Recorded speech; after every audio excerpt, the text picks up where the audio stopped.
Did Israel walk into a Hamas trap in Gaza? A month before the Gaza war, things were going well for Israel.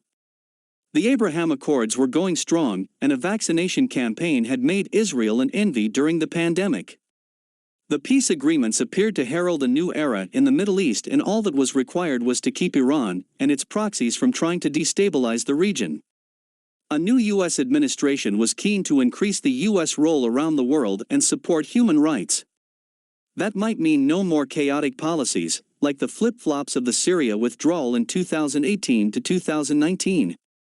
On May 22, after the recent Gaza war, the Palestinian Authority mufti was expelled from al-Aqsa for not supporting Hamas. Hamas was riding a wave of popular support, claiming it had defeated Israel.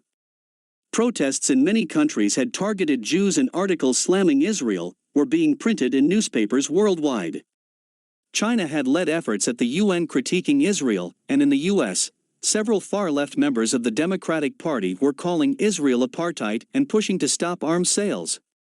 Israel's support was declining among key supporters, such as American evangelicals. Hamas was more popular than ever suddenly, and it wasn't even being condemned for firing 4,000 rockets at Israeli civilians, of which some 60 fell in Israeli cities and towns.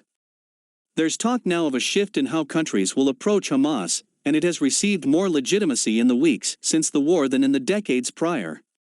Hezbollah and Iran were empowered and not deterred. Pakistan's top diplomat was spouting antisemitism on CNN, and Turkey, along with Iran, was leading the charge to sanction and isolate Israel. In the West Bank, Palestinians were celebrating the Hamas victory. Groups like Human Rights Watch and other anti-Israel groups were talking Israel apartheid and arguing for a one-state solution.